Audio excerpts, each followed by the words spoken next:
네, 우리 룻기 1장 6절부터 22절까지의 말씀 우리 함께 봉독하겠습니다.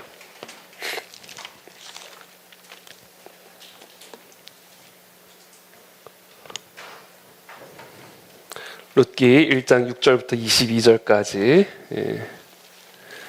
저 여러분들이 한 절씩 교독하겠습니다. 저부터 읽겠습니다. 그 여인이 모압 지방에서 여호와께서 자기 백성을 돌보시사 그들에게 양식을 주셨다 함을 듣고 이에 두 며느리와 함께 일어나 모압 지방에서 돌아오려 하여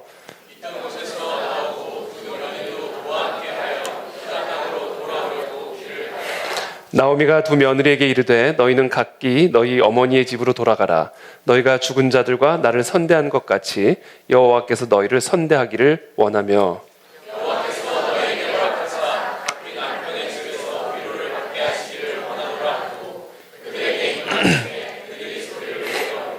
나오미에게 이르되 아니니이다. 우리는 어머니와 함께 어머니의 백성에게로 돌아가겠나이다 하는지라. 나오미가 이르되 내 딸들아 돌아가. 너희가 어찌 나와 함께 가려는 내 태중에 너희의 남편들 아들들이 하지. 내 딸들아 되돌아가라. 나는 늙었으니 남편을 두지 못할지라. 가령 내가 소망이 있다고 말한다든지 오늘 밤에 남편을 두어 아들들을 낳는다 하더라도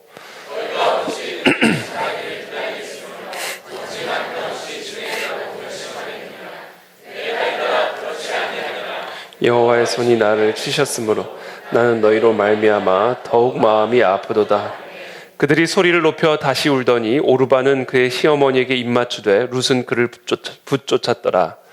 나오미가 또 이르되 보라 내 동서는 그의 백성과 그의 신들에게로 돌아간 너도 너의 동서를 따라 돌아가라. 룻이 이르되 내게 어머니를 떠나며 어머니를 따르지 말고 돌아가라 강권하지 마옵소서. 어머니께서 가시는 곳에 나도 가고 어머니께서 머무시는 곳에서 나도 머물겠나이다. 어머니의 백성이 나의 백성이 되고 어머니의 하나님이 나의 하나님이 되시리니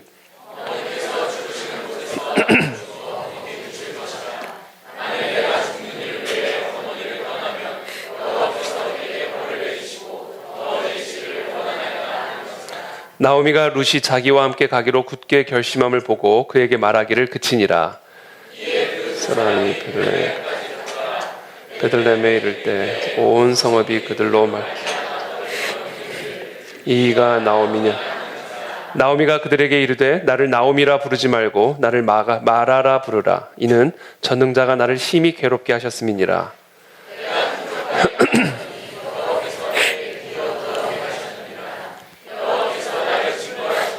전능자가 나를 괴롭게 하셨거늘 너희가 어찌 나를 나오미라 부르냐. 함께 읽습니다. 나오미가 모압 지방에서 그의 며느리 모압 여인 룻과 함께 돌아왔는데 그들이 보리 추수 시작할 때에 베들레헴에 이르렀더라. 아멘. 네, 오늘 우리 에스더 금식 기도회 우리 두 번째 말씀은 흉년 속에서 반드시 기억해야 할 사실, 이러한 주제를 가지고 오늘 하나님의 말씀 함께 나누겠습니다. 이 세상에는 서로 어울리지 않는 남녀가 부부의 쌍을 이루어 함께 멍에를 메고 살아가느라 무척 고달픈 삶을 살아가는 사람들이 많이 있습니다. 그와 같은 결혼 생활은 현세적인 삶뿐 아니라 특별히 영적인 삶에 큰 장애물과 방해물로 작용하게 돼서 그들의 삶에 큰 고통과 불행을 가중시킵니다. 우리는 성경의 인물들 가운데서도 그러한 암초에 걸려 많은 어려움을 겪었던 예들을 쉽게 발견할 수가 있습니다. 나중에 다윗의 아내가 된 아비가일은 갈렙 족속의 나발이라는 사람의 아내였습니다. 그 사람의 이름은 나발이요 그의 아내의 이름은 아비가일이라. 그 여자는 총명하고 용모가 아름다우나 남자는 완고하고 행실이 악하며 그는 갈렙 족속이었더라. 혹시 이 말씀을 듣고 찔리는 남편분은 없을 줄로 믿습니다. 아비가일은 사리 분별이 분명하고 덕이 있는 여인이었지만 어울리지 않게 우매하고 인색한 나발과 결혼했습니다. 물론 대부분의 아내가 자기 남편을 나발이라고 생각하는 경향이 있지만 자신의 아내가 욥의 아내라고 생각하는 남편도 많다는 사실을 꼭 기억해 주시기를 바랍니다. 욥은 환난 날에 자기를 위로해주고 힘이 되어 주었어야 마땅한 자신의 아내로부터 도리어 구박과 냉대를 받았습니다. 욥의 아내는 그의 큰 괴로움에 더 큰 괴로움을 더해주는 그런 어리석은 여자였습니다. 많은 가정들이 자녀의 문제로 인해 큰 어려움을 겪고 있습니다. 에서가 얼마나 이삭과 리브가의 마음에 근심이 되었습니까? 또 압살롬은 다윗의 골머리를 얼마나 썩혔습니까? 사라와 한나와 같이 오랜 기간 동안 자녀를 갖지 못해 고통을 경험하는 가정들도 있고, 또 욥이나 나오미처럼 병이나 사고로 자녀를 잃는 경우도 있습니다. 그 외에도 다양한 자녀들의 문제로 고통을 당하는 가정들이 정말로 많이 있습니다. 나오미의 인생에 찾아온 흉년은 이와 같은 굴곡진 가정사로 인한 흉년이었습니다. 유대 베들레헴에 흉년이 들자 하나님은 나의 왕이시다 라는 이름을 가진 엘리멜렉은 자기 이름의 뜻과는 정반대로 자기의 소견을 따라 자기 소견을 왕으로 삼아 자신의 아내 나오미와 두 아들을 데리고 하나님이 저주하신 땅 모압으로 이주합니다. 저는 이 엘리멜렉에 대해서도 사실은 다양한 추론을 하지만, 그러나 사실은 정확한 사실에 기반하기는 좀 어려운 것 같아서 이 엘리멜렉이 어떤 사람이었을까를 추론하기는 조금 자제하겠습니다. 여하튼 간에 이 엘리멜렉은 하나님은 나의 왕이시다 라는 이름을 가졌지만 정작 자기가 왕이었어요. 그리고 자신의 아내와 또 두 아들을 데리고 하나님의 율법을 어기고 하나님이 저주하신 땅 모압으로 이주합니다. 엘리멜렉의 이와 같은 잘못된 선택으로 인해 나오미는 결국 남편과 두 아들을 한꺼번에 잃었습니다. 이제 남은 것은 늙은 나오미 자신과 아직 한참 나이의 모압 출신의 두 며느리뿐이었습니다. 그렇게 모든 소망과 기쁨의 씨가 다 말라버린 인생의 흉년 속에서 어느 날 나오미는 고향으로부터 전해져온 아주 좋은 소식을 듣게 됩니다. 그게 오늘 본문의 첫 구절의 말씀입니다. 그 여인이 모압 지방에서 여호와께서 자기 백성을 돌보시사 그들에게 양식을 주셨다 함을 듣고 이에 두 며느리와 함께 일어나 모압 지방에서 돌아오려 하여. 여러분, 우리 가운데 혹시 나오미의 가정과 같은 이런 굴곡진 가정 형편으로 인생의 흉년을 통과하고 있는 분들이 계십니까? 오늘 우리 모두의 천상의 고향으로부터 전해져 온 이 복된 소식에 귀를 기울이시기를 축복합니다. 우리 하나님은 하나님의 백성을 돌보시는 분이십니다. 이 소식이 바로 오늘 밤 저와 여러분들 모두가 들어야 할 복음입니다, 여러분. 하나님은 우리를 돌보십니다, 여러분. 어떤 흉년 가운데 있든지 간에 여호와 하나님은 우리를 돌보고 계신다라는 이 천상의 고향으로부터 전해져 오는 이 복된 소식을 여러분 마음 깊이 새기는 이 밤이 되기를 예수님의 이름으로 축복합니다. 여호와 하나님은 하나님을 왕으로 인정하는 자기 백성을 자기의 전능하신 능력으로 돌보십니다. 하나님의 돌보심을 누리기를 원하십니까? 그렇다면 각자의 소견에 옳은 대로 행하는 삶을 포기하셔야 됩니다. 그리고 하나님을 왕으로 받아들이셔야 됩니다.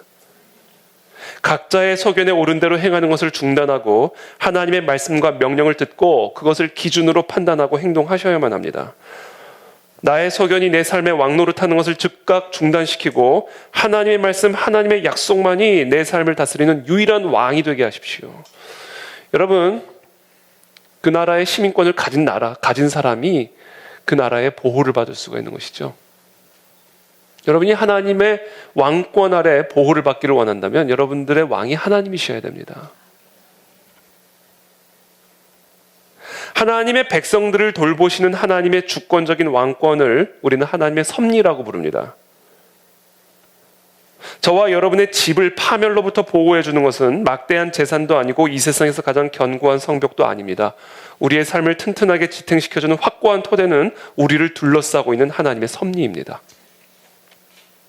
그리스도인의 삶의 최고의 즐거움, 우리가 맛볼 수 있는 최고의 즐거움은 바로 우리의 삶 속에서 역사하시는 이 섭리의 신비를 깨달아 알 때, 그보다 더 달콤하고 그보다 더 행복한 맛은 없습니다.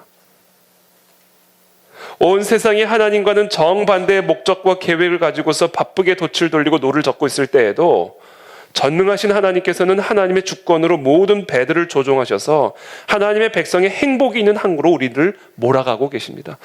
이것을 볼 때 우리는 그 어느 것보다도 가장 행복하고 달콤한 기쁨의 맛을 보게 되는 것이죠. 폭풍 속에서도 이와 같은 사실을 우리가 볼 수 있는 눈만 있다면, 폭풍 속에서도 이와 같은 사실을 믿을 수 있는 믿음만 있다면 이것이 얼마나 큰 축복이고 즐거움이 되겠습니까? 여러분, 죽지 않는다는 보장만 있으면 질풍노도는 오히려 유쾌하고 즐거운 일이 되는 겁니다. 여러분, 하나님의 섭리가 우리를 지탱하고 있다는 사실을 볼 수만 있다면 여러분, 질풍노도는 우리에게 유쾌함을 주는 거예요. 여러분, 번지점프를 왜 하십니까? 죽지 않는다는 보장이 있으니까 짜릿한 느낌으로 짜릿한 기쁨으로 오는 거잖아요. 그러니까 돈 주고 번지점프 하잖아요. 근데 여러분, 번지점프 하려 딱 올라가는데 이 줄은 끊어질 수도 있습니다. 죽지 않는다는 보장이 되지 않으면요, 그보다 더 공포스러운 일은 없는 것이죠. 여러분, 저와 여러분들은 죽지 않는 보장을 받은 사람들이에요. 그와 같은 하나님의 주권적인 섭리가 우리의 생명과 우리의 삶을 지탱하고 붙들고 계시기 때문에 그렇습니다.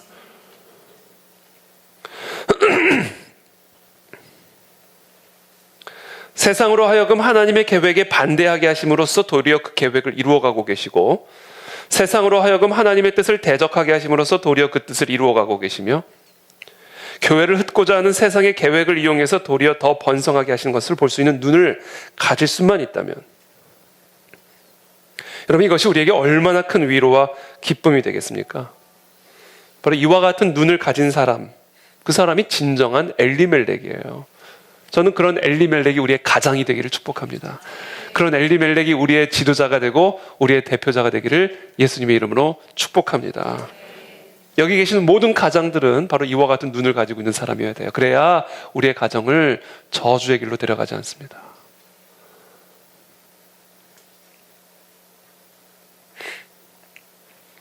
엘리멜렉의 비극이 무엇인가? 많은 그리스도인들의 비극이 무엇인가? 하나님만이 나의 왕이십니다 라는 이름을 가지고도 정작 자신의 소견이 자신의 삶의 왕노릇하고 있는 것, 이것이 엘리멜렉의 비극이고 이 가정의 비극입니다. 그래서 이들은 흉년 안에서조차 우리를 위해 일하고 계시는 하나님을 볼 수가 없었습니다. 환난 속에서조차 하나님은 우리의 유익을 위해 일하고 계심을 인정하지 않았습니다. 그래서 자신의 소견에 오른 대로 자신의 아내와 두 아들을 데리고 양식이 있는 하나님의 저주받은 저 모압 땅을 향하여 주저하지 않고 달려나간 겁니다. 그래서 결국은 자신도 죽고 두 아들도 죽고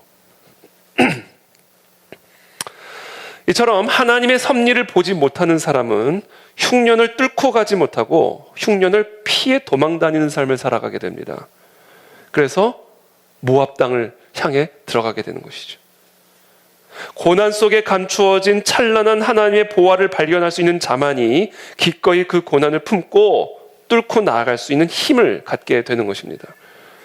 마치 밭에 감추어진 보화를 발견하고는 자신의 전 재산을 다 팔아 그 밭을 샀던 사람처럼 우리의 삶에 주어진 흉년 속에서도 우리의 유익을 위해 일하고 계시는 그 하나님의 보화와 같은 섭리를 볼 수 있는 눈만 갖고 있다면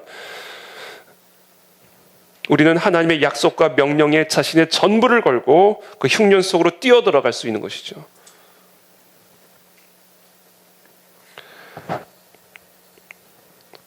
하나님을 자신의 왕으로 삼는 사람은 어떤 사람인가? 어저께 말씀을 드렸죠.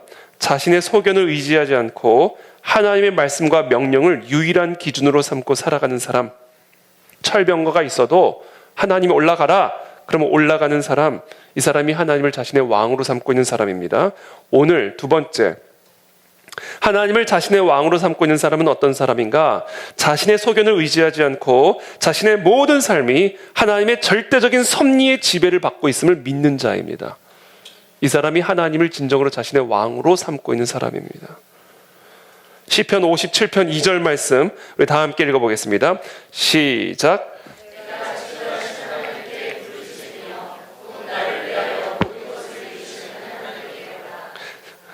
지극히 존귀하신 여호와 하나님, 지극히 존귀하신 왕이신 하나님에게 부르짖는 그 이유는 뭐냐? 나를 위하여 모든 것을 이루시는 하나님이기 때문에 부르짖는다라는 거예요.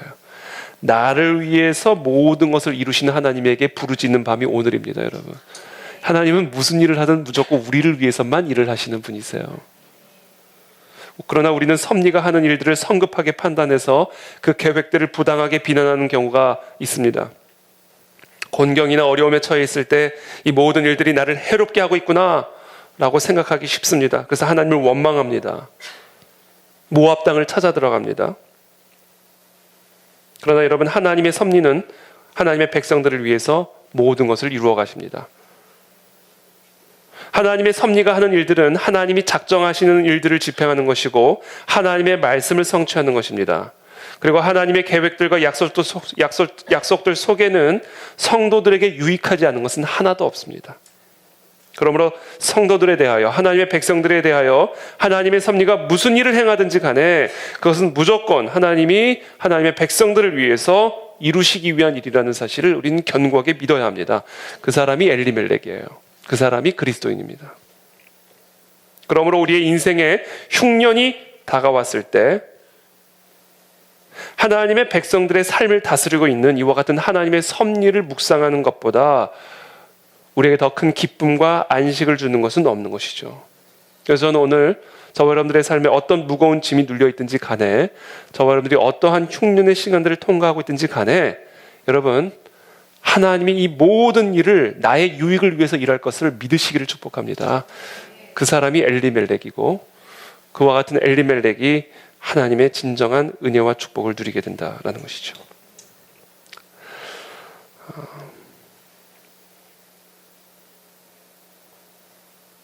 그러므로 흉년 가운데 있는 모든 성도들이 오늘 들어야 할 소식, 그것은 바로 여호와께서는 하나님의 백성을 돌보신다. 어떤 상황 속에서 여호와 하나님은 하나님의 백성을 돌보신다라는 이 사실을 우리가 반드시 듣고 믿어야만 하는 것이죠. 오늘 우리 가운데 나오미와 같은 흉년을 통과하고 계시는 분들이 있다면 오늘 이 소식을 여러분들의 마음판에 새기기를 축복합니다. 하나님은 전능하신 섭리의 손길로 우리의 가족들이 갖고 있는 필요들을 채워주실 것이고 양떼와 같이 지켜주실 것이며 모든 고통으로부터 건져주실 것입니다. 이것이 저와 여러분들이 기억해야 할 첫 번째, 흉년 속에서 반드시 기억해야 할 사실입니다. 두 번째, 흉년 속에서 우리 모두가 반드시 기억해야 할 사실, 오늘 이 룻기서를 통해서 우리가 반드시 기억해야 할 두 번째 사실은 하나님의 자녀들을 향한 하나님의 돌보심은 끈질기고 꾸준하다라는 거예요. 상황에 따라 달라지는 것이 아니다.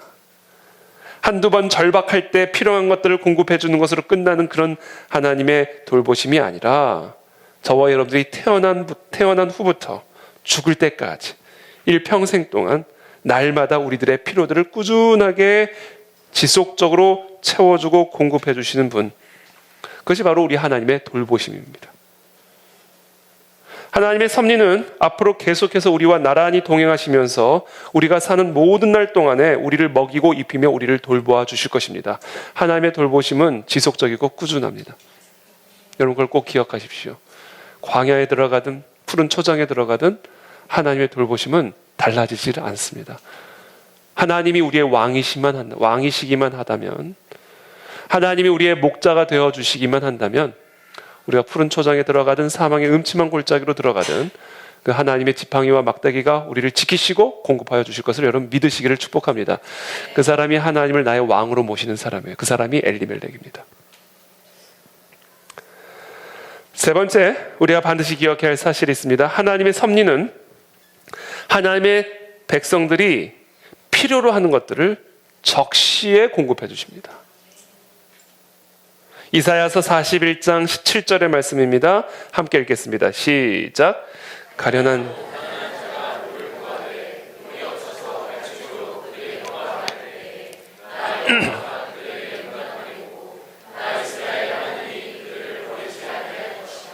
아멘. 가련하고 가난한 자가 물을 구할 때, 물이 없어서 갈증으로 혀가 마를 때 하나님은 반드시 응답하신다. 버리지 않으신다. 하나님 우리의 필요를 알고 계시고 정확한 때에 우리의 필요들을 공급하십니다. 여러분, 그걸 신뢰하십시오. 아직 하나님의 공급이 오지 않았습니까? 그럼 아직 때가 아니라 그런 거예요. 반드시 옵니다. 엘리야가 머물렀던 사르밧 과부의 집에서는 통의 가루와 병의 기름이 떨어지지 않았습니다. 하나님은 우리가 죽도록 내버려 두지 않으십니다. 반드시 우리의 필요를 정확한 때에 공급하십니다. 네 번째, 하나님의 섭리는 우리에게 필요한 것들을 아주 지혜롭게 공급해 주십니다. 그 하나님의 지혜, 우리의 필요를 채우시는 하나님의 지혜는 우리에게 공급해 주시는 분량에서 나타납니다. 하나님의 섭리는 우리의 사치를 충족시켜 주지 않으시고 우리에게 진정으로 꼭 필요한 것들만을 공급해 주십니다. 하나님의 섭리는 우리의 궁핍을 반드시 채워주시지만 그러나 우리의 방자함을 충족시켜 주지는 않으십니다. 하나님의 섭리는 지혜로워서 우리가 순례자들과 외인들이라는 것을 고려해서 우리가 본향으로 돌아가는데 꼭 필요한 것들만을 공급해 주십니다. 하나님의 섭리는 성도들 중 대부분은 비록 거룩하게 성별된 자들이라 해도 이 세상에서 풍족하고 부유하게 되면 이 세상에 만족하여 하나님을 소홀히 하거나 잊어버리기가 쉽다는 것을 너무나 잘 알고 계시기 때문에 하나님은 하나님의 백성들이 가장 큰 유익을 얻을 수 있는 지혜로운 방식으로 모든 필요의 분량들을 적절하게 안배하십니다. 다섯 번째, 하나님의 섭리는 우리에게 나누어 주는 방식에서도 분명히 드러납니다. 하나님의 섭리는 우리의 궁핍을 끝까지 몰고 가서 우리의 궁핍을 극대화한 다음에 우리의 마음속에 많은 두려움들이 일어나게 될 때, 그때 하나님은 우리의 필요들을 공급하여 주심으로써 하나님의 돌보심과 사랑을 우리에게 극대화하게 보여주십니다. 신명기 8장 3절의 말씀이죠. 너를 낮추시며 너를 줄이게 하시며 또 너도 알지 못하며 네 조상들도 알지 못하던 만나를 네게 먹이신 것은 사람이 떡으로만 사는 것이 아니요 여호와의 입에서 나오는 모든 말씀으로 사는 줄을 네가 알게 하려 하심이니라. 이것이 하나님께서 이스라엘 백성들에게 광야에서 흉년의 시간들을 허락하셨던 이유입니다. 사람이 떡으로만 사는 것이 아니라 여호와의 입에서 나오는 말씀으로 사는 것을 가르쳐주기 위해서 하나님 이들의 궁핍함을 극대화시켰고, 그렇게 극대화된 궁핍 속에서 하나님의 말씀의 능력, 하나님의 신실하심, 하나님의 약속, 하나님의 왕되심을 극대화시켜서 우리 가운데 선명하게 보여주시는 것이죠. 그래서 기억하라는 거예요. 앞으로도 광야에서 너희를 내가 어떻게 먹였는지를 보라는 겁니다. 그때 그렇게 선명하게 경험한 그 선명한 기억을 절대로 또 다른 흉년 앞에서 망각하지 말고 항상 너희를 돌보는 나의 사랑을 기억하라라는 것이죠. 하나님의 섭리가 이렇게 우리의 궁핍을 당장 해결해 주지 않고 극대화시키시는 것은 우리로 하여금 궁핍 가운데에서 믿음으로 간절하게 기도하게 하고 하나님이 우리의 모든 기도를 들으시고 우리의 모든 필요들을 공급해 주시는 그와 같은 관계를 정확하게 설정하시기 위함이다라는 거예요. 그렇게 될 때 우리는 하나님의 선하심을 더욱 크고 뚜렷하게 보게 될 것이고, 그때 우리는 비로소 선명하게 하나님의 섭리가 우리를 돌보고 계시는구나. 푸른 초장뿐만 아니라 사망의 음침한 골짜기에서도 이 하나님의 섭리가 나랑 항상 함께하고 있구나 라는 것을 우리가 선명하게 볼 수 있고 깨달을 수가 있다는 거예요. 여러분, 이게 나쁜 것만 트라우마로 자리 잡는 게 아니죠. 우리가 나쁜 경험, 슬픈 경험, 고통스러운 경험이 우리의 삶의 트라우마로 남잖아요. 그 트라우마가 계속해서 우리 삶에 남아있어서 어떤 사람들은 엘리베이터를 타지 못하고, 어떤 사람들은 비행기를 타지 못하고, 어떤 사람들은 사람들이 많이 밀집해 있는 곳을 가지 못하고, 그게 다 트라우마 때문에 계속해서 그 흔적으로 모든 것을 바라보는 거예요. 근데 이게 고통스러운 트라우마만 남는 게 아닙니다. 이 하나님의 강력한 축복도 우리의 삶에, 이건 트라우마라고 표현할 수는 없지만 강력한 흔적을 남겨요. 우리의 기억 안에, 우리의 마음과 심령 안에. 그래, 그때 하나님이 그렇게 나에게 역사하여 주셨지. 그 하나님의 그 역사가 선명하고 선명할수록, 그 하나님의 역사가 드라마틱하면 드라마틱할수록 우리의 생각과 우리의 기억 속에 선명하게 새겨져서 앞으로 어떤 상황에 가든 그때 경험했던 그 선명한 하나님의 섭리가 나의 삶을, 생각을, 관점과 감정을 지배하게 되는 것이다. 하나님이 이렇게 지혜로운 방식으로 우리의 삶에 하나님의 돌보심을 나타내 보여주신다라는 사실입니다. 그래서 이 사실을 꼭 기억하시길 바랍니다. 하나님은 저와 여러분들이 갖고 있는 모든 필요들을 반드시 돌보시고 채우십니다. 그리고 그 하나님의 돌보심은 한 번, 두 번으로 끝나는 것이 아니라 평생에 끈질기고 꾸준하게 우리와 함께 하실 것입니다. 세 번째, 하나님의 섭리는 성도들이 필요로 하는 것을 정확한 때에 공급해 주실 것입니다. 조급해하지 않으셔도 됩니다. 하나님의 섭리는 또한 우리들에게 필요한 모든 것들을 아주 지혜롭게 공급해 주십니다. 이 땅을 우리의 본향으로 삼지 아니하고 우리는 이 땅에 여행객에 불과하다는 사실을 항상 기억하고 살아갈 수 있도록 지혜로운 분량으로 우리의 필요들을 공급하십니다. 마지막으로 다섯 번째, 선명한 하나님의 섭리를 우리의 마음속에 새겨주시기 위해서 아주 드라마틱한 방식으로 하나님은 우리의 필요들을 돌보시고 공급하신다라는 거예요. 자, 이와 같은 하나님의 섭리를 저와 여러분들이 진정으로 믿는다면, 그렇게 정말 우리가 정말 하나님을 우리의 왕으로 믿는 자라고 한다면 이제부터 저와 여러분들이 해야 할 일이 있습니다. 첫 번째, 하나님의 섭리가 저와 여러분들에게 안배한 운명과 배정한 분깃에 대하여 조금이라도 불만족하지 않게 되기를 바랍니다. 저와 여러분들 모두는 하나님의 섭리가 저와 여러분들에게 정해준 모든 것들을 기뻐하고 만족해야 합니다. 내게 줄로 재어준 구역은 아름다운 곳에 있으며 나의 기업이 실로 아름답도다. 그렇죠? 하나님께서 줄로 재어준 구역, 그것이 아름다운 것이죠. 그러므로 하나님의 섭리가 저와 여러분들에게 안배한 모든 운명과 배정한 분깃에 대해 만족하시기를 축복합니다. 두 번째, 저와 여러분들 모두는 모든 일들이 하나님의 섭리에 의해서 배정된다는 것을 알고 있기 때문에 섭리에 따라 살아가는 것이 마땅하죠. 그러므로 곤경이나 궁핍에 처했을 때는 저와 여러분들 자신을 그저 하나님에게 맡기게 되기를 축복합니다. 아무것도 염려하지 말고 다만 모든 일에 기도와 간구로 너희 구할 것을 감사함으로 하나님께 아뢰라. 하나님의 돌보심이 우리와 우리의 삶과 항상 함께하고 있기 때문에 그저 하나님의 섭리에 맡기십시오. 너무 우리의 뜻을 고집하지 마십시오. 너무 우리의 계획에 묶여있지 마십시오. 모든 것은 하나님의 돌보심 가운데 우리가 있기 때문에 너무 우리의 계획에 우리가 묶이고 너무 우리의 뜻에 우리가 스스로 묶이게 되면 염려의 지배를 당하고 두려움에 묶일 수밖에 없게 됩니다. 그러므로 정말로 하나님의 섭리가 나의 삶을 지배하고 있다는 사실을 믿는다면, 정말로 하나님이 나를 돌보시고 나의 모든 필요를 채우시는 나의 왕이시라는 사실을 정말로 인정한다면 여러분들의 계획을 품 때 좀 느슨하게 품으세요. 우리가 꿈은 꾸되 그 꿈을 좀 느슨하게 꾸십시오. 하나님이 일하실 수 있고 하나님의 섭리가 역사하실 수 있는 공간을 두셔야 된다는 얘기죠. 그때 우리의 마음에 꿈을 품으면서도 평안함을 가질 수가 있고 계획을 하면서도 평안함 가운데 거할 수가 있는 것이죠. 염려는 죄악입니다, 여러분. 왜냐하면 하나님을 왕으로 인정하지 않는 것이기 때문에. 염려는 해도 되고 안 해도 되는 것이 아니라 그건 죄악이에요. 그래서 예수님께서는 공중의 새를 보고 배우라 이렇게 말씀하셨죠. 예수님은 사람들이 매일 먹이를 주는 집 안의 새들을 말씀하시는 것이 아닙니다. 왜냐하면 집 안에 있는 새야 항상 주인이 밥 주는 거는 이건 정해진 순서니까. 지금 예수님이 말씀하시는 새는 공중의 새예요.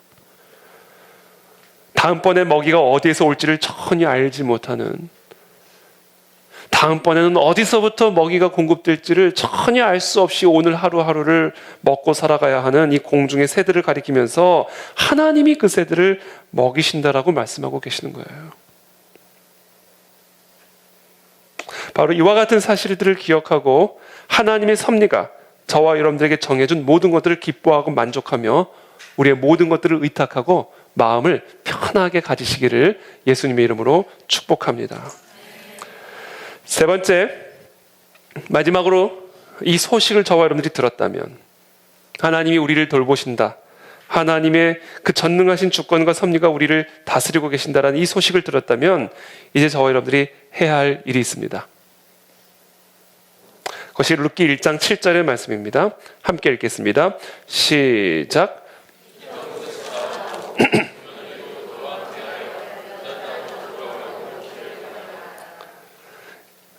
우리가 하나님이 우리를 돌보신다, 하나님이 우리의 왕이시다, 하나님의 주권적인 섭리가 우리를 통치하고 계신다라는 이 소식을 정말로 믿고 정말로 들었다면 이제 저와 여러분들이 오늘 이 밤에 해야 할 일이 있습니다. 있던 곳에서 나오셔야 됩니다. 모압 지방을 떠나 베들레헴으로 돌아가셔야 됩니다. 모압 땅에서 나와 하나님의 백성으로서의 구별됨을 회복해야 합니다. 하나님의 백성으로서의 구별됨이란 무엇입니까? 하나님은 나의 왕이다. 각자의 소견에서 이제 뛰쳐나오셔야 됩니다. 여러분들의 판단에서 뛰쳐나오셔야 됩니다. 여러분들의 판단과 소견으로부터 나오는 그 두려움으로부터 뛰쳐나오셔야 되고, 불평으로부터 뛰쳐나오셔야 되고, 그리고 하나님의 섭리를 믿는 그 온전한 믿음으로 들어가셔야 됩니다. 여러분, 이 시간 축복합니다. 나의 소견을 믿는 그런 삶에서, 그래서 불평에서, 두려움에서, 염려에서 나와 하나님만을 참으로 왕으로 믿는 그런 믿음으로 들어가시는 이 밤이 되기를 축복합니다. 룻은 자신의 고향에서 하나님이 자신의 백성을 돌보신다라는 소식을 듣고는 있던 곳에서 나왔습니다.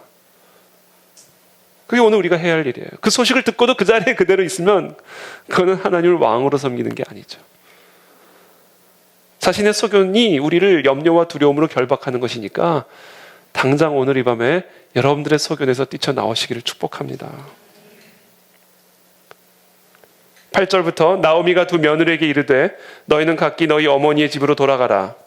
너희가 죽은 자들과 나를 선대한 것 같이 여호와께서 너희를 선대하기를 원하며 여호와께서 너희에게 허락하사 각기 남편의 집에서 위로를 받게 하시기를 원하노라 하고 그들에게 입맞춤에 그들이 소리를 높여 울며. 나오미가 이제 두 며느리에게 말하는 거예요. 이제 너희 남편도 죽었고 그러니 너희도 이제 너희 어머니의 집으로 돌아가라. 너희 고향으로 돌아가라. 너희가 죽은 너희의 남편들과 나를 선대한 것처럼 여호와께서 너희를 선대하기를 원한다. 그러면서 말하죠. 여호와께서 너희에게 허락하사 각기 남편의 집에서 위로를 받게 하기를 원하노라. 너희 어머니의 집으로 돌아가서 너희 고향 땅에서 남편을 만나 그 남편으로부터 너희의 그 슬픔이 위로받기를 원한다. 라고 그들에게 입을 맞추고 보내려고 하는 거예요.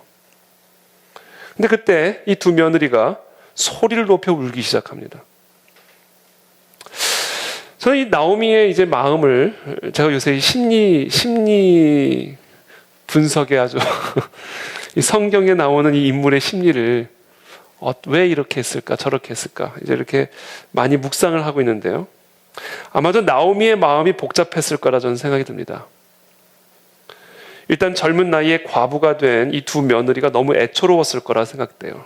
너무 불쌍했을 건데. 모압 여인이 이스라엘로 돌아가서 도대체 누구랑 결혼을 하겠습니까?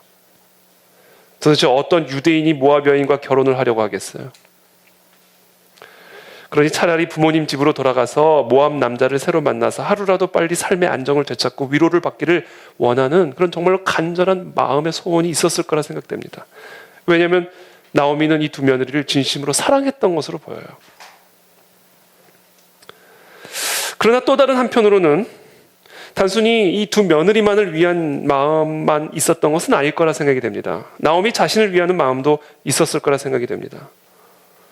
남편도 잃고 두 아들도 잃은 상황에서 베들레헴으로 돌아가게 되면 일단 먹고 사는 문제를 전적으로 친척의 도움에 의존할 수밖에 없는 상황이었기 때문에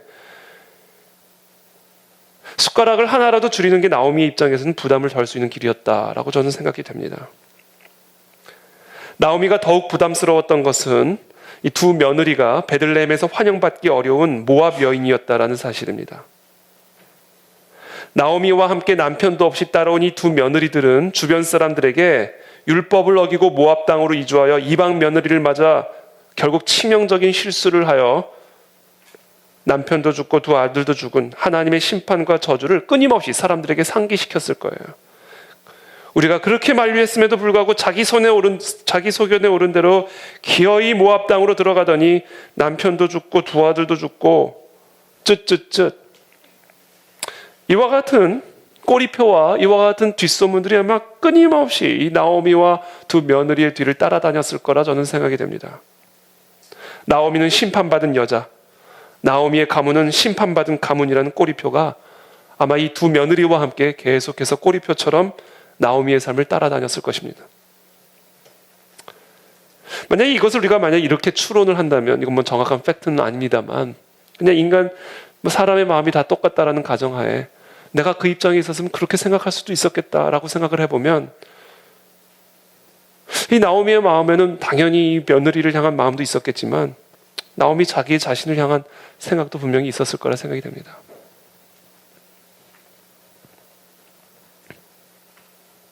그래서 나오미는 두 며느리가 고국에 남아서, 모압에 남아서 자기 민족과 함께 살면서 동족 가운데 새로운 남편을 찾는 게 그들 모두에게, 며느리나 나오미나 윈윈 전략이라고 생각했던 것으로 생각이 됩니다.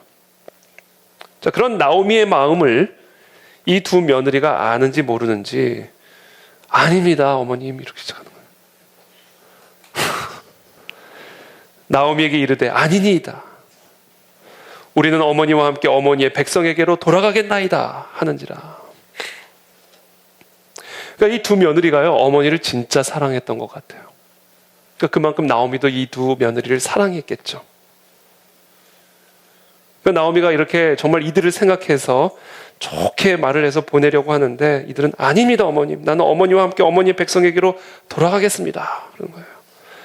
11절부터 나오미가 이르되 내 딸들아 돌아가라, 너희가 어찌 나와 함께 가려느냐, 내 태중에 너희의 남편들 아들들이 아직 있느냐, 내 딸들아 되돌아가라, 나는 늙었으니 남편을 두지 못할지라.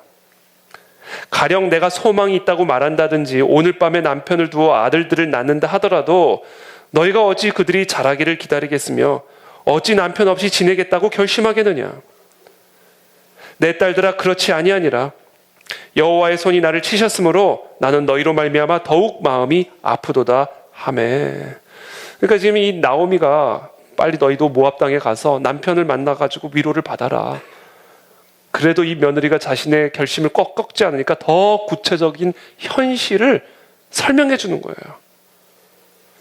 어찌하여 나와 함께 가라느냐, 돌아가라. 내 태중에 너희의 남편들 아들들이 없다. 설령 내 태 속에 아들들이 있다 해도 그 아들들이 자라기까지 어떻게 기다리겠느냐. 어찌 남편 없이 지내겠다라고 결심을 하겠느냐. 내 딸들아 그러면 안 된다. 빨리 돌아가라. 여호와의 손이 나를 치셨으므로 나는 너희 때문에 더욱 마음이 아프다 라고 아주 더 강하게 떼어내고 또는 보내려고 하는 이 나오미의 이야기를 듣고는 그들이 너무 슬픈 거예요. 그러니까 소리를 높여 다시 울었어요. 더 크게 울었어요. 그러나 오르바는 그 울면서 이제 생각이 돌아가는 거예요. 그렇지. 돌아가는 거예요. 감정은 감정이에요. 그러나 그렇지, 어머니 따라가면 모압 땅에서, 아니 이스라엘 땅에서 누가 나랑 결혼할 것이며, 우리 어머님이 결혼을 한다 해도 아들을 낳아서 언제 자라게 할 것이며, 그럼 나는 남편 없이 어떻게 지내겠으며, 막 소리 높여서 울더니 오르바는 이제 울음이 뚝 그친 거예요. 그 이성을 되찾은 겁니다. 나오미의 말을 들어보니 틀린 말이 하나도 없는 거예요. 시어머니 나오미를 너무 사랑하고 또 헤어지고 싶지는 않았지만, 그러나 이 현실적인 문제 앞에서 오르바는 가장 현실적인 선택을 취합니다. 그리고 오르바는 이렇게 단순하고도 합리적인 선택을 통해서 성경의 세계에서 사라집니다. 그런 나오미가 이제는 남은 동서, 나오미를 이제 보내야 될 차례예요. 15절에 나오미가 또 이르되 보라, 네 동서는 그의 백성과 그의 신들에게로 돌아가나니 너도 너의 동서를 따라 돌아가라. 봐, 이렇게 합리적으로 선택한 오르바를 봤지, 이제 너도 이 사람의 길을 따라가라. 이게 다 일반적으로 살아가는 방식이다. 다른 사람들의 합리적인 선택을 너도 따라가라. 그때 이 룻이 이렇게 얘기합니다. 16절부터 룻이 이르되 내게 어머니를 떠나며 어머니를 따르지 말고 돌아가라 강권하지 마옵소서. 어머니께서 가시는 곳에 나도 가고 어머니께서 머무시는 곳에서 나도 머물겠나이다. 어머니의 백성이 나의 백성이 되고 어머니의 하나님이 나의 하나님이 되시리니 어머니께서 죽으시는 곳에서 나도 죽어 거기 묻힐 것이라. 만일 내가 죽는 일 외에 어머니를 떠나면 여호와께서 내게 벌을 내리시고 더 내리시기를 원하나이다 하는지라. 그러니까 룻은 완전히 결심을 한 거예요. 여기서 벌써 어머니가 몇 번이 나옵니까? 어머니를 따르지 말고 돌아가라 강권하지 마십시오. 어머니께서 가시는 곳에 나도 가고 어머니 머무시는 곳에 나도 머물고 어머니 죽는 곳에 나도 죽을 것이고 어머니의 하나님이 나의 하나님이고 어머니의 백성이 내 백성입니다.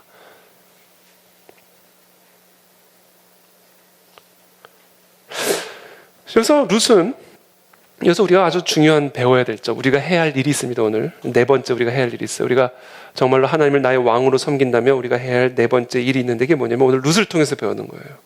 이게 얼마나 비현실적인 선택입니까? 룻은 모압인이에요. 베들레헴 돌아가면 찬밥 심새가 될 게 뻔합니다. 현실적인 지혜는 룻에게 오르바의 길을 따르라고 외치고 있지만 그러나 룻은 오르바의 길을 따르기를 아주 강력하게 거절했습니다. 그 이유가 무엇이었을까? 저는 이 말씀을 읽으면서 많은 분들이 하나님에 대한 믿음 때문이라고 얘기를 하는데 맞아요. 하나님에 대한 믿음이 있었을 거라 저는 생각이 들어요. 그래서 적어도 이 본문 안에서는요. 저는 이 룻이 나오미를 버리지 못한 가장 핵심적인 이유는 하나님에 대한 믿음 때문이었다라고 저는 느껴지지는 않아요. 왜냐하면 여기 보면 어머니의 하나님을 따라가는 거지 하나님의 어머니를 따라가는 게 아니에요.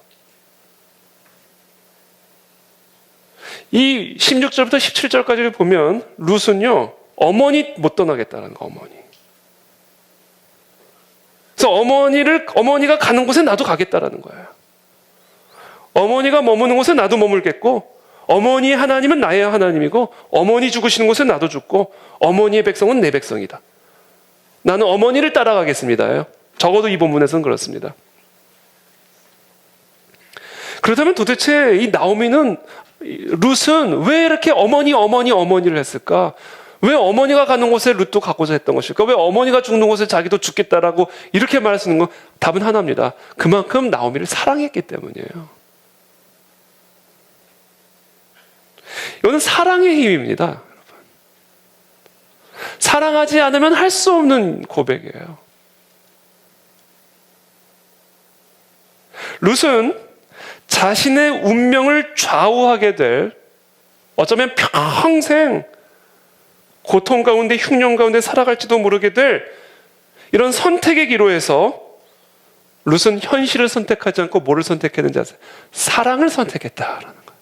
사랑. 그래서 정말 저와 여러분들이 하나님의 돌보심과 하나님의 주권과 하나님이 왕 되심을 저와 여러분들이 정말로 믿는다면 우리가 해야 할 네 번째 일이 있는데 이게 뭐냐면 여러분들 무슨 일이든 무엇을 선택하든지 간에 여러분 사랑으로 선택하시기를 축복합니다. 그게 하나님의 섭리 길을 여는 대로예요. 그게 하나님의 섭리 가운데로 들어가는 대로입니다. 사랑으로 선택하는 거예요. 여러분 선택의 기로에서 어떤 선택을 해야 될지 모르겠을 때 하나님의 그 놀라운 축복과 섭리의 역사로 들어가는 그 선택은 사랑으로 하는 선택입니다. 선택의 동기, 선택의 뿌리, 선택의 이유가 사랑이 되게 하라는 거예요. 사랑으로 선택할 때 그때 우리는 하나님의 뜻에 합당한 선택을 하게 되는 것이고 그리고 그 선택은 우리의 삶을 놀라운 하나님의 신비로운 섭리의 세계로 인도해 주실 것입니다. 그래서 저는 오늘 아주 중요한 원리를 이 룻기 말씀을 통해서 사실은 제가 오늘 우리가 함께 읽은 이 16절, 17절 말씀은 제가 오랫동안 잘 이해되지 않았던 부분이에요. 모든 설교를 다 항상 하나님에 대한 믿음 때문에 나오미를 택했다고 그러는데 저는 이 본문을 아무리 읽어도 룻의 신앙 때문에 어머니를 택했다라고 믿어지지가 않아요. 납득이 안 돼요. 보세요. 어머니 때문에 따라가는 거예요.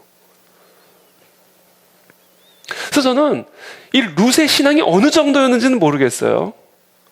근데 모압 여인이었으니까 그렇게 신앙이 좋았을까? 게다가 엘리멜렉의 가문인데 그렇게 대단한 신앙심을 가지고 그건 알지는 못하겠어요. 그러나 여기서 우리가 한 가지 배울 수 있는 건요. 심지어 하나님을 모르는 자라 할지라도 하나님을 믿지 않는 자라 할지라도 사랑으로 선택하면 하나님의 섭리의 길에 들어서는 겁니다, 여러분. 그게 사랑의 힘이다라는 거예요. 그래서 어떻게 보면 하나님이 하나님을 모르는 자, 하나님을 떠난 자들, 그래서 하나님을 전혀 부정하고 인정하지 않은 자에게도 하나님의 섭리의 길로 들어갈 수 있는 길을 우리 안에 다 주셨다고 생각해요. 그게 사랑이다라고 생각해요. 사랑. 이 사랑은 하나님이에요. 하나님은 사랑이에요. 그래서 설령 하나님을 모르는 루시라 할지라도, 설령 루시 정말 완전한 무신론자였다 할지라도, 모압 신을 섬기는, 아까 그러잖아요. 너희 집에 가서 너희의 신을 섬겨라 그랬던 거 보면 룻은 분명히 모압 신을 섬겼던 여인이었던 것 같아요. 그런 자라 할지라도 일생의 아주 중대한 선택의 기로에서 사랑으로 선택을 하면 하나님의 섭리의 대로로 들어가게 된다는 거예요.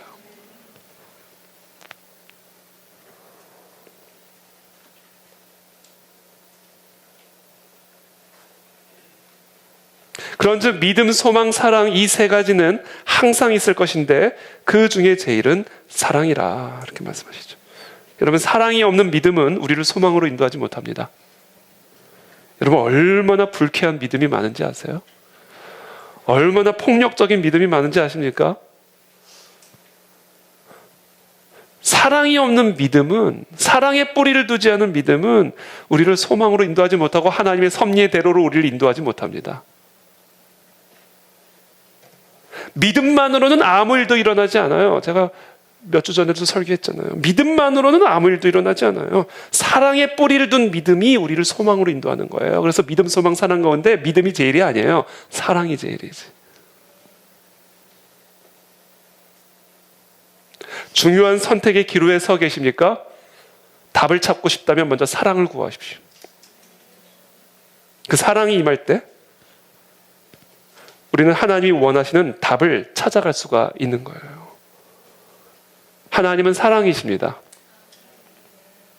그래서 우리 안에 사랑이 있고 그 사랑으로 선택할 때 우리는 부지불식간에 하나님의 놀라운 신비로운 섭리의 대로로 들어서게 되는 거예요.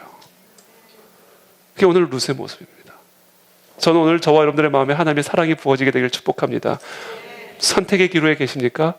사랑을 구하십시오. 그 사랑이 이끄는 대로 현실 보지 마시고 환경 보지 마시고 하나님이 내게 부어주신 그 사랑을 따라가십시오. 그때 하나님께서 이 룻의 삶에 펼쳐주시는 놀라운 신비로운 섭리의 세계를 우리의 삶에 활짝 펼쳐 보여 주실 것입니다. 18절에 나오미가 룻이 자기와 함께 가기로 굳게 결심함을 보고 그에게 말하기를 그치니라. 이에 그 두 사람이 베들레헴까지 갔더라. 베들레헴에 이를 때 온 성읍이 그들로 말미암아 떠들며 이르기를 이가 나오미냐 하는지라. 그렇죠? 저는 여기서 나오미의 속마음을 제가 힌트를 얻은 거예요. 나오미다 그런 거예요, 사람들이. 그러니까 나오미가 생각했을 거예요. 이 두 며느리 데리고 갔다가는. 여기까지. 나오미 또 괜히 명예훼손하면 안 되니까. 나오미가 그들에게 이르되 나를 나오미라 부르지 말고 나를 마라라 부르라. 이는 젖는 자가 나를 심히 괴롭게 하셨음이니라. 내가 풍족하게 나갔더니 여호와께서 내게 비어 돌아오게 하셨느니라. 여호와께서 나를 징벌하셨고 젖는 자 나를 괴롭게 하셨거늘 너희가 어찌 나를 나오미라 부르느냐 하니라. 그렇죠. 베들레헴에 들어가자마자 사람들이 이제 오랜만에 온 나오미의 몰골을 보는 거죠. 그러니까 그냥 알아서 얘기하는 거야. 나를 나오미라 부르지 마라. 그동안 있었던 얘기 다 이야기하고 싶지도 않은 거야. 그냥 딱 쉴드 치는 거야. 나 나오미라 부르지 마. 나 마라야 마라. 딱 쉴드 치는 거죠. 내가 풍족하게 나갔는데 이제 다 비어서 돌아왔다. 하나님이 나를 치셨고 징벌하셨어.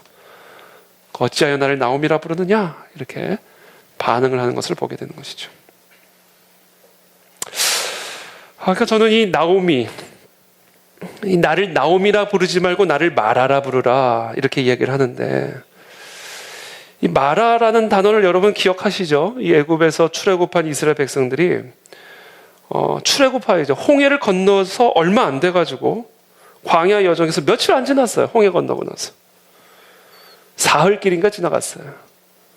그런데 이제 마실 물이 없다고 하나님에게 불평한 곳이 마라예요. 아니, 며칠 전에 이들의 기억 속에 선명하게 하나님의 섭리를 보여주셨잖아요. 아까도 말씀드렸죠. 하나님의 섭리는 드라마틱하게 일어나야 우리의 선명하게 기억 속에 남는다고.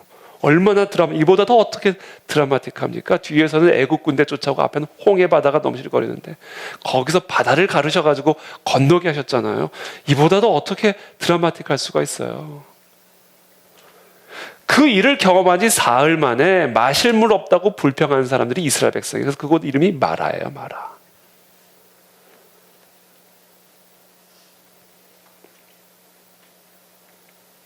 그러니까 지금 나오미가 이 베들레헴에 도착하자마자 나를 나오미라 부르지 말고 마라라 부르라, 이거는요 하나님에 대한 원망과 불평이 그대로 녹여져 있는 표현인 겁니다. 나오미는 옛 조상들처럼 자신의 삶에 대해 하나님에게 분기하고 있는 거예요. 사실은 하나님이 나를 치셨어, 하나님이 나를 징벌하셨어, 근데 그 안에 선하신 섭리가 있음을 믿어가 아니에요. 치셨어로 끝나는 거예요. 하나님에 대한 원망이 있는 겁니다. 그 안에 담겨진 섭리를 볼 수 있는 눈이 아직 열리지가 않은 거예요. 여러분, 우리는 우리의 진로가 막히거나 우리의 삶에 재정적인 문제가 발생하거나 우리의 관계에 어려움이 닥치거나 그렇게 어려운 흉년을 경험하게 될 때 우리는 우리 나오미와 같이 나 마라라 불러, 나오미라 부르지 마. 내 안엔 기쁨 없어. 내 안에 소망 없어. 하나님 나 치셨고 나는 내 이름을 나오미라고 부르는 것조차가 수치스러워. 마라라고 불러. 혹시 이와 같은 태도로 우리의 지금 삶의 흉년을 대하고 있지는 않은가? 하나님에 대한 원망이죠.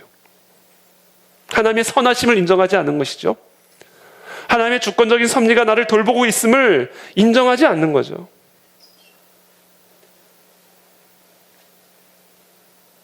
우리의 삶은 때로는 괴로움에 사로잡혀서 이 환난 가운데에서도 우리에게 선하심을 베풀고 계신 이 하나님의 주권적인 섭리를 잊어버리기 쉽습니다.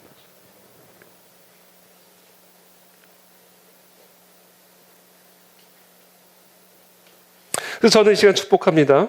우리가 어떤 곤경이나 궁핍에 처하게 되었다 할지라도 불평하거나 불만을 토로하거나 하나님에 대해 원망하지 않게 되기를 바랍니다. 여러분, 정말 이 이스라엘 백성 그 애굽 출애굽 이후의 광야의 여정을 보면 정말 우리가 배워야 할 레슨들이 너무나 많아요. 네, 여러분, 우리의 삶에, 우리의 입술에 불평과 불만이 없게 되기를 축복합니다. 하나님이 우리의 왕이시기 때문에 우리의 삶에 불평이 있을 수가 없어요. 하나님이 우리를 돌보고 계시기 때문에 우리의 삶에는 불만이 있을 수가 없습니다. 물론 우리는 연약한 인간이기 때문에 때로는 섭섭하고 불평과 불만이 나오지만 그러나 그것을 즉각적으로 중단하고 회개해야 됩니다. 그건 죄예요, 여러분. 이스라엘 백성들 불평, 불만 때문에 다 죽었습니다, 여러분. 하나님이 죽이고 싶은 죄예요. 하나님의 백성을 죽이고 싶게 만드는 죄가 불평, 불만이에요, 여러분. 그러니까 우리는 다 연약한 인간인지라 조금 물 없어지면 홍해를 경험하고도 물 없어지면 불평하고 불만하는 게 인간인 건 사실이지만 그렇다면 우리는 즉각적으로 회개해야 돼요. 그리고 우리는 하나님이 나의 왕이십니다. 하나님이 나를 돌보십니다. 이 흉년 속에서도 하나님은 나를 위해서 일하고 계십니다라는 것을 즉각적으로 고백하고 외쳐야 됩니다.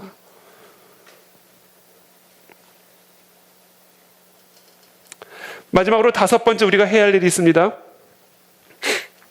하나님의 사랑을 기억하십시오. 하나님의 사랑을 기억하십시오. 로마서 8장 31절부터 32절까지의 말씀입니다. 다 함께 읽겠습니다. 시작.